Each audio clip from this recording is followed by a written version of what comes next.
ပါရှင်ဒီနေ့ကတော့ရွှေစင်ရတာ grand ချိန်ပြောင်းနည်းလေးကိုပြောပြရင်မှာဖြစ်ပါတယ်ရွှေစင်တို့ကပေါ့နော်ဒါနိုင်ငံတကာနဲ့အညီရွှေတို့နိုင်ငံမှာလည်းအခုနောက်ပိုင်းဆိုရင် grand ချိန်နဲ့ပို့ပြီးတော့အသုံးများလာကြတယ်ဒါမျိုးပေါ်ကဆိုင်နေဆိုရင်ပေါ့နော်အဲ့တို့ရွှေစင်တို့ grand ချိန်နဲ့သုံးလာတာဖြစ်တဲ့အတွက်ရွှေတို့အနေနဲ့ကြောက်စရာလိုလားကြောက်စရာမလိုပါဘူးရှင်ကိုကဒီ20လေးတည်ထားရဲဆိုလို့ရှိရင်ဒါလွယ်ကူရိုးရှင်းပါတယ်နော်ကဲဒါဆိုရင်စလိုက်ကြရအောင်ဖြည်းဖြည်းလေးနဲ့မှန်မှန်လေးပြောပြရင်မှာဖြစ်ပါတယ်ရှင်ဒါဆိုရွှေစင်တို့ကတစ်ချက်သားမှာပေါ့နော်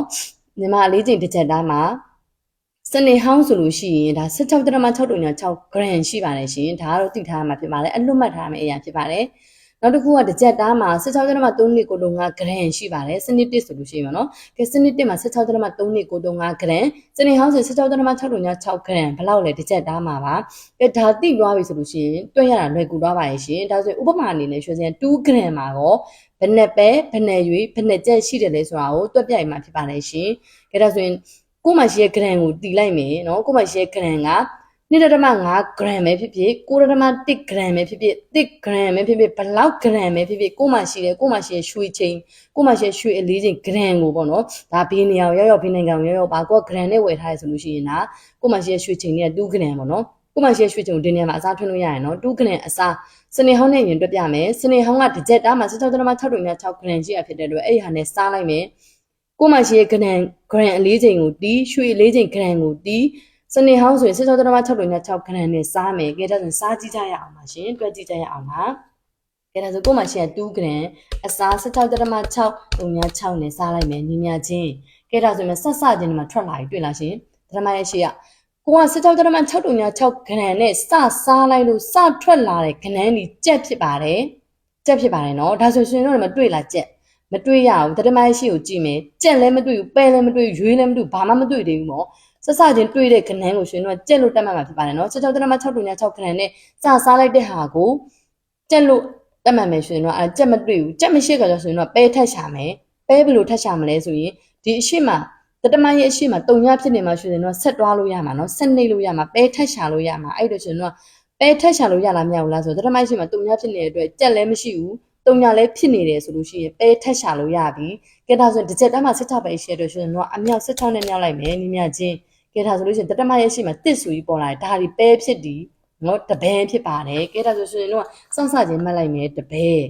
ဆိုပြီးမှတ်လိုက်မယ်ကဲဒါဆိုရှင်တို့ကပေါ့တတမရဲ့အနောက်မှာခဏန်းနေရှိတဲ့ဖြစ်တဲ့ဆက်သွားမယ်ပဲရှာပြီးရှင်တို့ကဗာဆက်စာမလဲရွေးရှက်စာမှာဖြစ်ပါလေရှင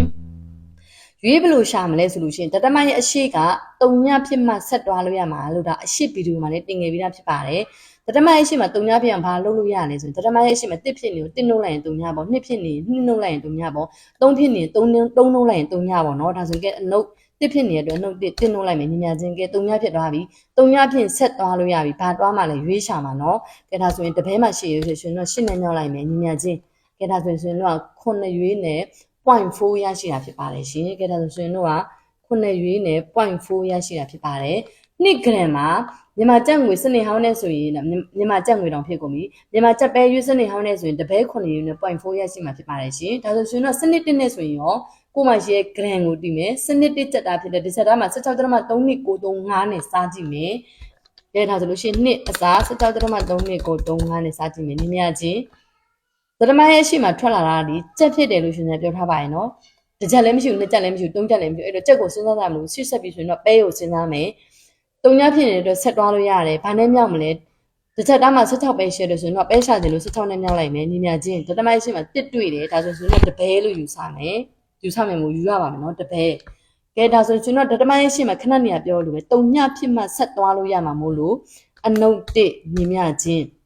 ကဲဒါဆိုရင်ပဲရှာပြီးဆိုရင်တော့ရွေးရှာလိုက်မယ်အမြောက်ပဲတပဲမှာ8ရွေးရှိတယ်ဆိုတော့8နဲ့မြောက်လိုက်မယ်ညီမချင်း9ရွေးနဲ့ဒါ0.67 ရရှိတာဖြစ်ပါတယ်ရှင်ကဲဒါဆိုရင်9ရွေးနဲ့0.67 ရရှိတာဖြစ်ပါတယ်ဒါအောက်ကဟာဒီစနစ်1ဖြစ်ပါတယ်စနစ်1ပါဒါကစနစ်ဟောင်းဖြစ်ပါတယ်ရှင်ဒါဆိုရှင်တို့က gram တွက်တဲ့နေရာမှာစနစ်1နဲ့စနစ်ဟောင်းလေးကွာခြားရဲဆိုတော့ဒီဗီဒီယိုလေးကတက်ပါနော်အလေးချိန်လေးလည်းကွာတော့တယ် gram အလေးချိန်လေးကွာတော့တာဖြစ်ပါတယ် gram အလေးချိန်ကြီးကတော့